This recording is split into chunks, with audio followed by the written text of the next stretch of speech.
Okay, hi, welcome everyone. So this is going to be a bit of a different kind of session.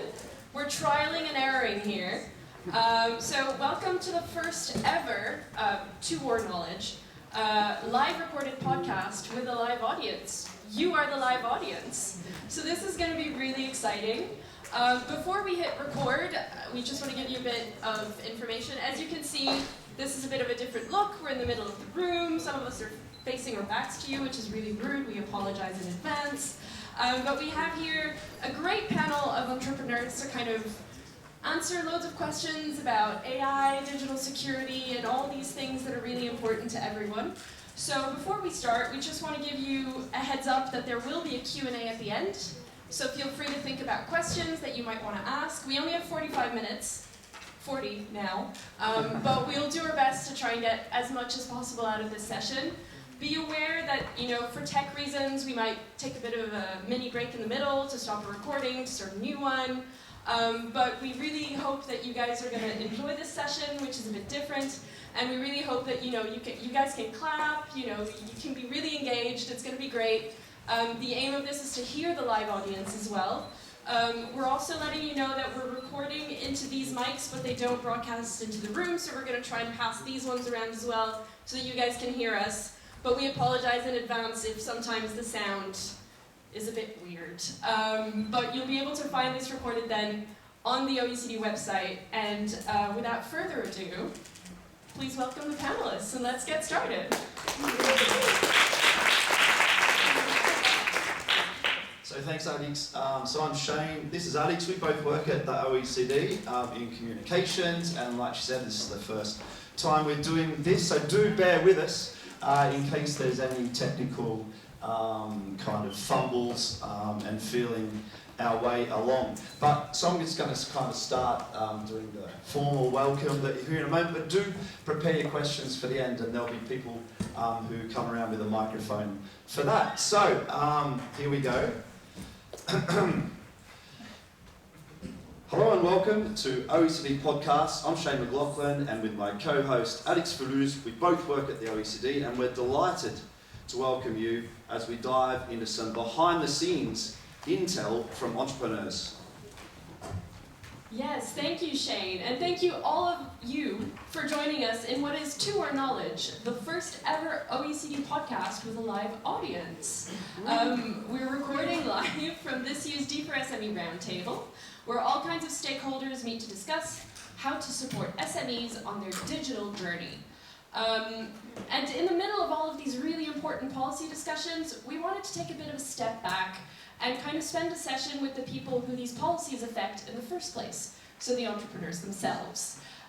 So I ask you to give rapturous applause and welcome to our panelists. Our first one, Leonardo Baggiani, is a Florentine entrepreneur and a former chef who, after navigating the challenges of the pandemic, transitioned from the kitchen to full-time business management and is currently overseeing 2 cafes in the heart of Florence.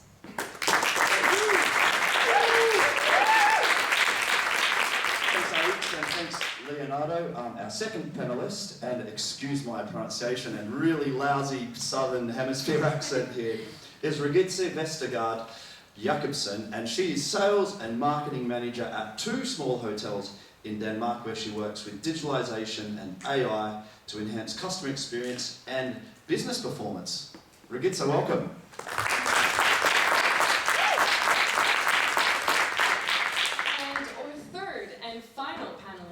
Robyn Baker, who through her business, Unicorn Copy and Strategy, provides companies with the written and photo content they need to successfully launch on e-commerce platforms. Welcome, Robyn. And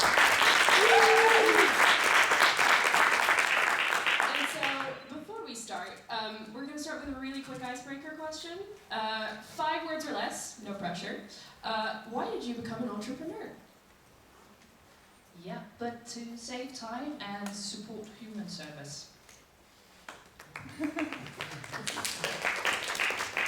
I really like to create things, and I also really like to help people to feel their life more enjoyable. I think I took this question literally. My 5 words are opportunity, independence, exciting, and growth. Brilliant. So the OECD has just released a new report, Empowering SMEs in the Age of AI. And this report explores the results of this year's Digital for SME survey.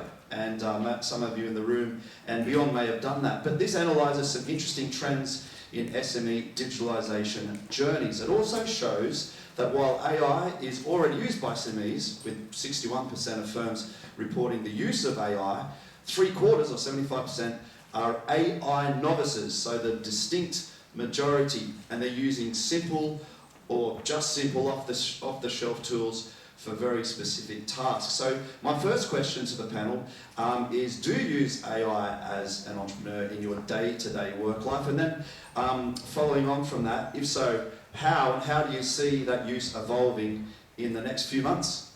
Regitze.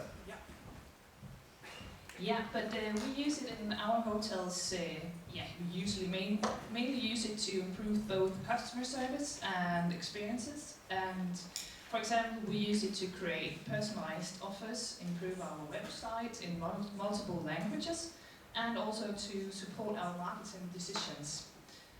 Yeah, and going forward, I see AI becoming a natural part of our daily operations.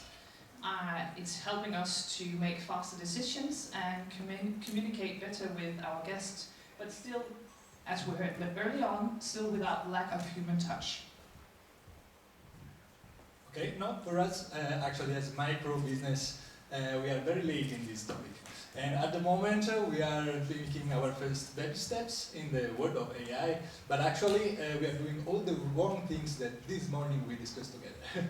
So we are using in the wrong way ChatGPT and Gemini to make faster some of our tasks, like improving our menus and our protocols, or for example answering reviews online and checking the reviews with AI, and also to make some graphics, easy graphics, fast graphics for the menu, which are pretty decent. Just in the last days, in the last months, we are considering to use an app to use a software that integrates AI to have the invoice, a check on the invoice, and an analysis on the buys and the suppliers. And on my side, in order to ensure that my content is digital launch ready, I also have to make sure that it's AI optimized. And what better way to do that than with the AIs I've developed myself for that purpose. So I'm constantly training these AIs, as we have the ones that are active on the e-commerce platforms where my clients sell their products, and they're constantly evolving. They're learning from market trends and consumer behavior. So I have to remain very vigilant of these changing trends and the changing nature of these AI bots, and ultimately update my own in order to ensure that my work is efficient and launch ready. Okay, great. Thank you all so much for this first question. Another key point in the D4SME survey, but also we've seen in our discussions today, is that despite growing digital intensity, SME digital security readiness remains limited.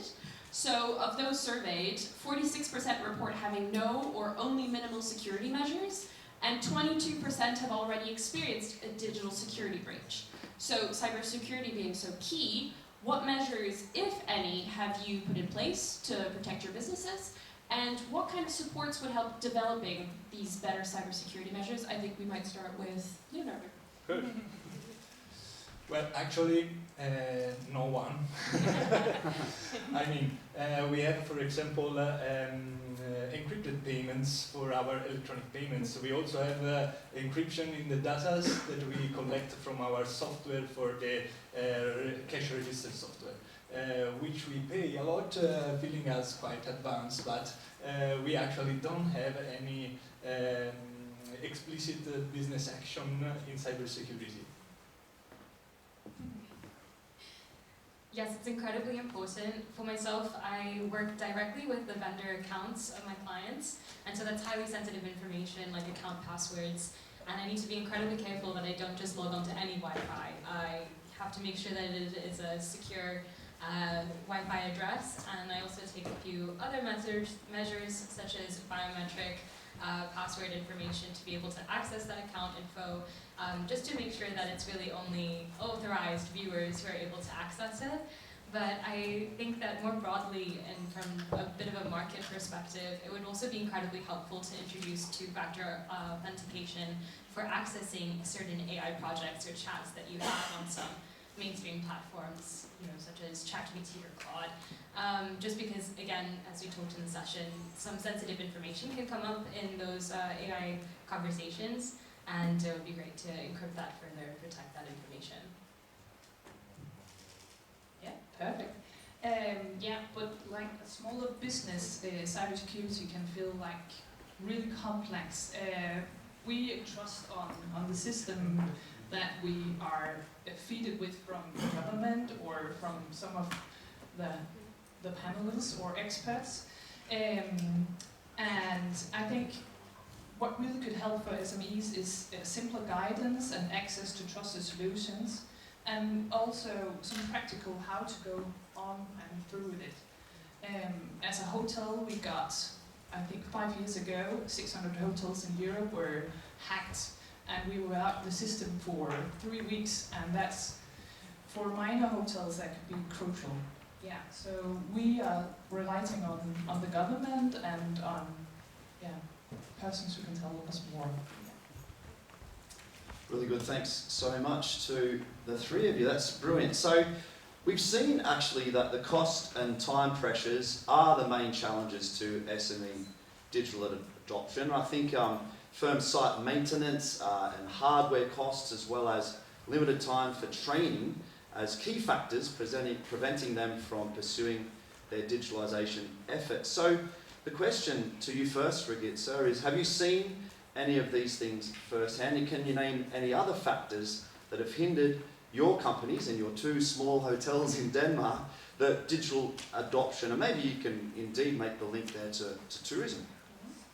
Yeah, absolutely. Time and cost are a major thing in our industry, and also for small SMEs. Daily operation always comes first, and so development can be difficult to prioritize.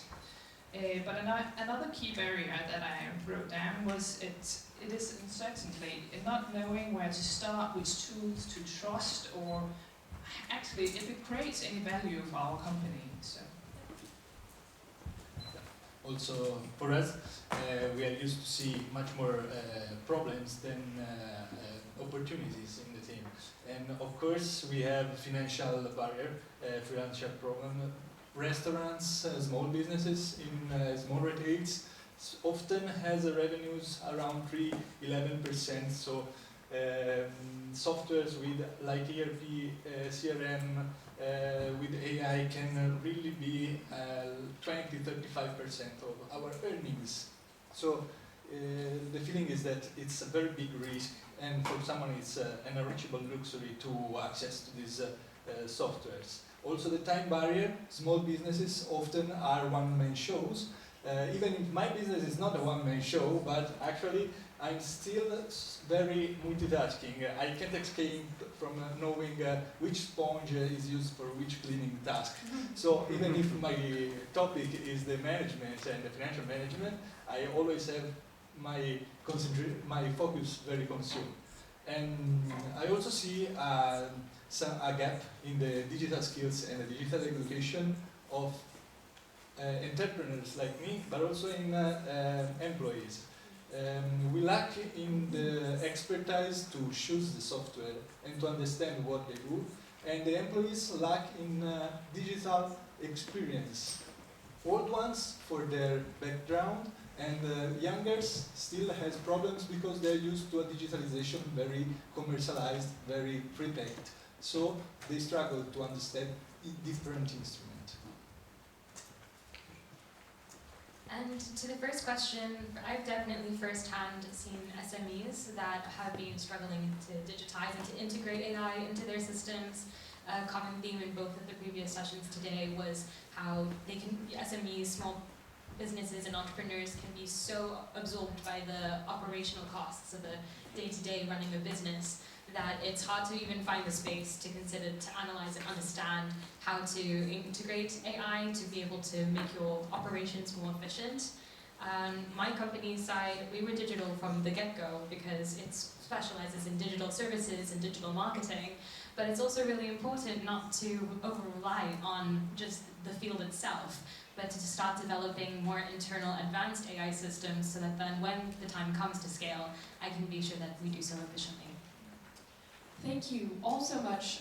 These are really, really interesting points. The final point that we're going to discuss right now feels pretty on the nose because we're in a room full of policymakers. It's government support. So only 16.5% of the SMEs surveyed in the D4SME survey reported that they benefited from government support for digitalization. And 65% of those surveyed businesses that don't receive the government support cite that the lack of awareness is the main barrier to uptake. So I guess in this vein, we're going to ask you to maybe give us a bit more information about your personal experience with government support for digitalization. So if you've received some, was it easy to access? And if you didn't, would you maybe have a message that you'd like to pass on to the various policymakers around the room, to what would help? 100%. So I reside in the Netherlands, and it's where my business is incorporated. And I have to say that I really appreciated how the government websites regarding creating a freelance business explained the concept to me as if I was 10 years old. It was very straightforward, available in English as well, which is my native language, as well as in Dutch. And it was just incredibly helpful to be able to see that actually for new businesses, there are several tax allowances and tax deductions that I can be able to use to offset the operational costs of starting a business. And that was incredibly reassuring because I think a very common concern among freelancers or entrepreneurs is the concern that you might not find enough clients in your first year of business getting off the ground to be able to keep up with the income tax reporting of more medium to high tax countries. And so having these allowances is incredibly reassuring. And for me personally, I'm able to apply for an entrepreneurship allowance, which simply requires me to demonstrate the number of hours, meet a minimum number of hours working on my business in a year. And it has nothing actually to do with the number of clients that I have or the profits that I've received to be eligible to pay income tax, but rather a demonstration of my effort and the amount of time and energy that I pour into getting my business started. So it's, 10 out of 10. Yeah, but I have also had a very positive experience through initiatives like Moving Destination, like Evatol for Denmark, which supported by national business development efforts. It helped me to understand and apply AI in a very practical way. But again, however, many of the SMEs are not aware of these opportunities or don't have the time to engage with them. So my message will be that make support simpler, more visible, and easier to access, especially for smaller businesses. Unfortunately, I must say I'm not so positive. Sorry. Well, I mean, we also right now in Italy we have some support for digitalization of business, and that's very useful and very interesting for us. But I must be sincere, for someone like me with a total different background, it's even difficult to understand the call that made to have the financial support. I think that actually we might need much more some education, some support in increasing our skills. I just discovered recently about Euro Sportello, for example in Florence, in Tuscany, that helps with that. But I still can't find places for enterprises like my own to have education in this kind of topics. We need that, I think. We need education and we need support, and it must be cheap, I think, unfortunately, because I don't know how to do that. I'm sorry for that. But sometimes it looks like all the proposals we have are for growth of our business. But growth is not always the aim. Like, I'd like to grow, I'd like to not be anymore a small business, but that will take time. it's not the same for everyone. I think if we want to maintain family restaurants, neighborhood shops, small artisans, they don't need to grow. They need to find solutions that make their unicity more sustainable. Yeah, that's brilliant. Thanks so much to all of you. The stories and the insights that you're giving, I think, are really going to help inform the rest of today's discussion at this D for SME Roundtable. What we're going to do now is actually move to audience questions. So hopefully some people in the room have done their homework. And what I might do is just myself run around and pass the microphone on. I can't see Juan, maybe he's having his siesta up there. Oh no, he's awake, that's what it is. So basically, yeah, is there anyone, well maybe we just go back to the classroom and put up your hand if you have a question, and the panellists would love to answer that. Anyone keen? Or do I need to edit this part out of the post-production process? Any questions from the room? Yes! So if you just introduce yourself as well. Yes, thank you. I'm a Roundtable, a fellow entrepreneur as well. I'm curious to know what you find is the most difficult aspect of running your businesses right now. Anyone want to start? Go first.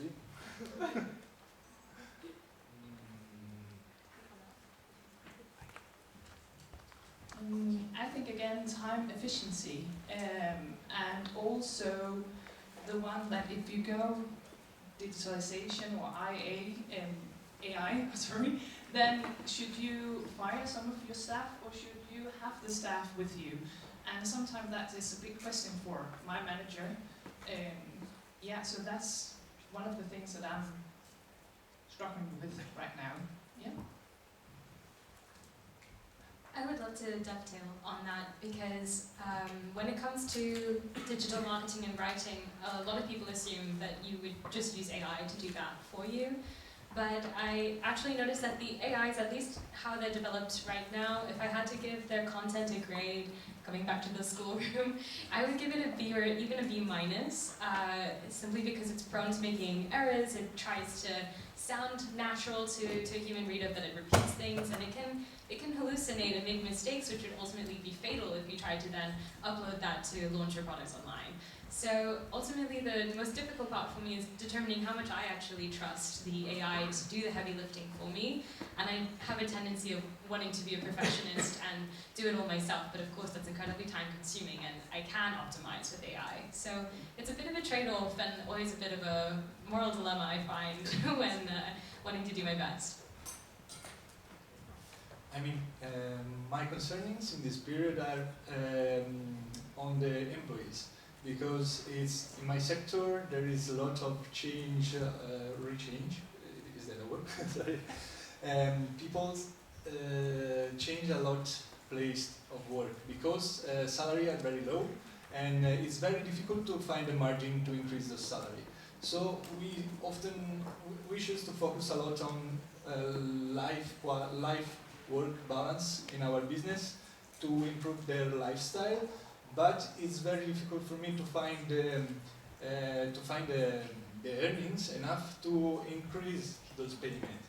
And also, I'm trying also to understand if it's possible to reach good salaries without losing the identity of being a small business, a small cafe where you can enter and they know your name.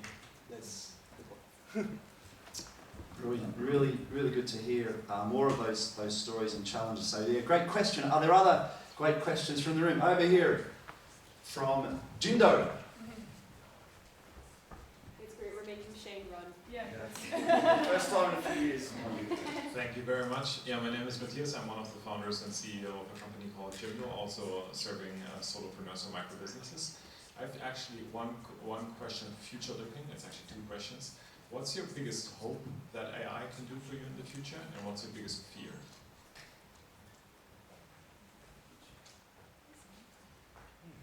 Yeah, my biggest hope is that it will save time for my colleagues to deliver a service. In hotels, it's service that guests are remembering. So hopefully it will save some time for me. And as I told before, my concerns are if it's in another way, if it's are removing all the services, making everything not humanly. So that's my concerns. Yeah. My first, my first concern would be that AI could not be possible to be followed by business like us. I don't know if restoration, I know there are already many tools that we can use, but I'm scared that our being a small business could leave us too much behind in this run, because the main topic of AI that I saw now is that it accelerates a lot of the stuff, everything. So the fear is that it could accelerate our slowness. I don't know how to say. The bigger potential I can see is that it could reduce the work, the part of the job that we actually do because we are obliged to do, and increase the quality of the service we like to design and we like to propose to our customers.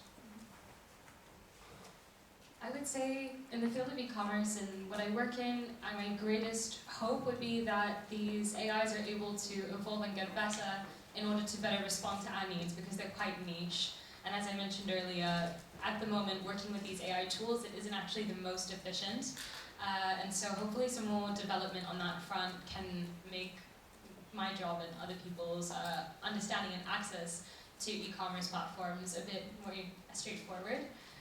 But a big fear of mine is also that with this development, it ends up relying on information that we already have, and at the moment that information is biased, and so it can also unfortunately serve to hinder SMEs starting to launch their products online or digitizing for the first time, because a lot of the information that these AIs are developed with are the bigger brand, more established market patterns that are inherently potentially a bit exclusive. So that's a concern for sure. Fantastic. I think we've got time for another question. So yes, over here. Prime dash. I'm going to make a prime dash in your direction. Thank you so much. My name is Leonardo. I'm part of the management team in Prime Dash. We are an international fintech, and I have a question for the three of you. While you are working and you find that there are some repetitive tasks that you are doing day by day in your activity, or something that AI could solve and you don't know a solution, how are you searching in the market to see if there is any product that could solve your problem, and if you are doing this? Thank you.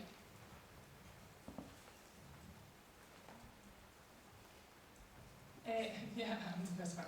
No, as I told before, we are in a program called Moving Destinations.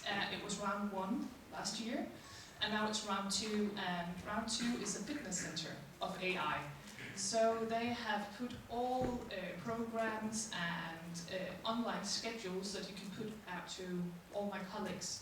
So I'm using Moving Destination and the Fitness Center of AI because they have put it into order and into subjects. So if you can just go in and find the subject that you need, and then you can find all the lectures and all the programs and so on.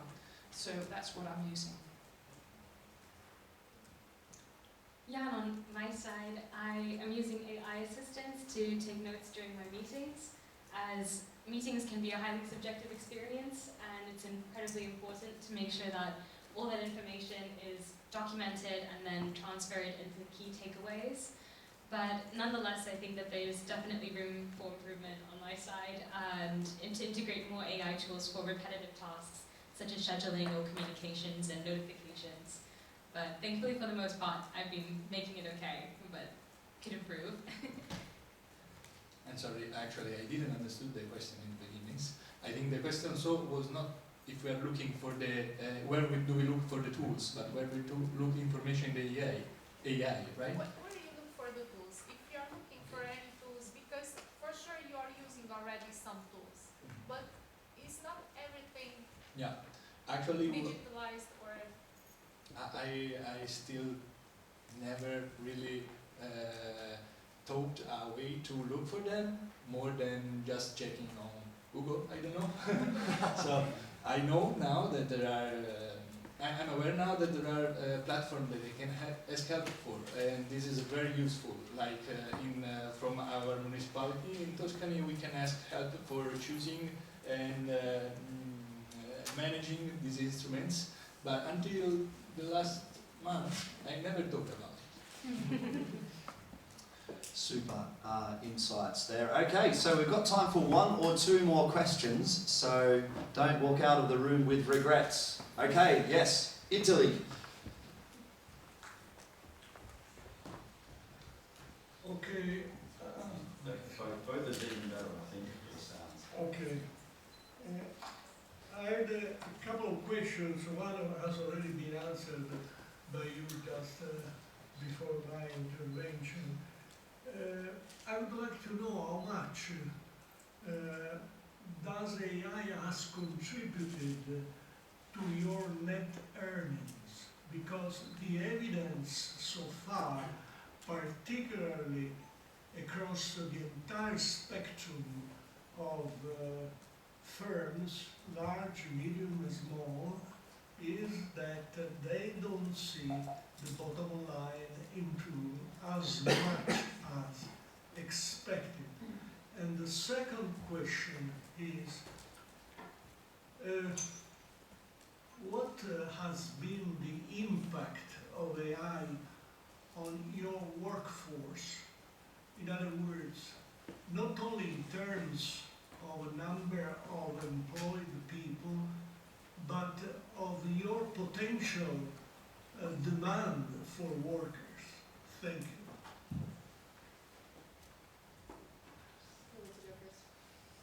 So yeah, on earnings and on workforce impacts.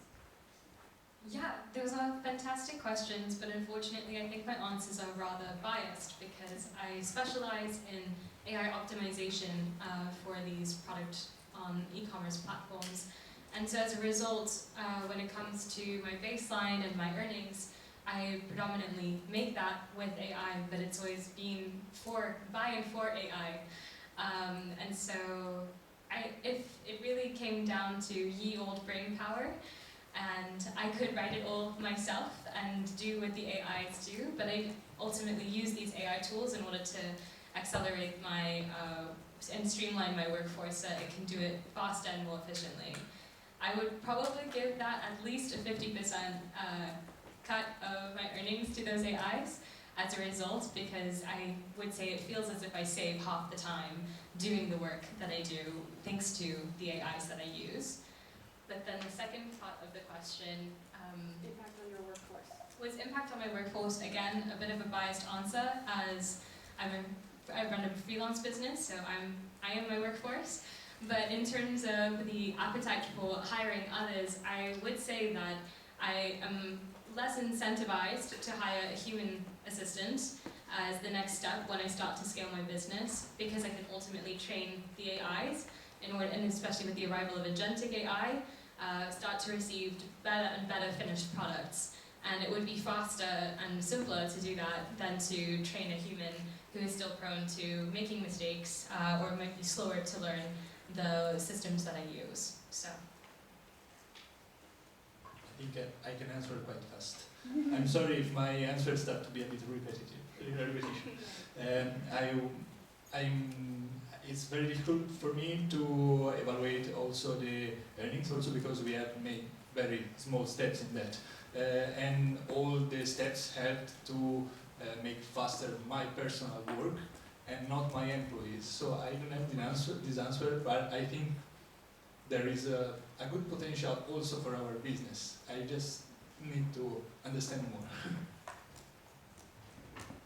Yeah, for my company, it has made a huge difference, because usually it took about 4 to 5 hours to make an offer to companies. I'm also a conference center, so I'm not just only a hotel. So if I'm a conference center and I was using 4 to 5 hours to make an offer to them, now it takes me about 20 minutes. And that efficiency I'm using for more offers, and I'm also the first one to give an offer to the company, because usually they look around for 3 or 4 companies to go to. The impact of employees or workflow, I don't think it will have an impact. Maybe it will, because if I'm really making a lot of offers and they will come to our hotel, then I have also the economy to have more employees. So maybe in 2 or 3 years it will look even more better. Great, that all makes a lot of sense to me. Is there one last question from the floor? Anyone with a last question for our panellists today, who have been absolutely fantastic, has to be said. Hey, okay, yep. Now, Chim 4.0. Sim, Kim. CIM, yeah, English pronunciation.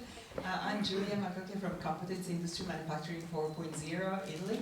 And I would be very interested in listening to your feedback on collaboration. I hear that it's tech and you, but what tech enabled in terms of collaborations, or have you been through collaborations because of this adoption? Yeah, just a few words if you can share this with us. Thank you.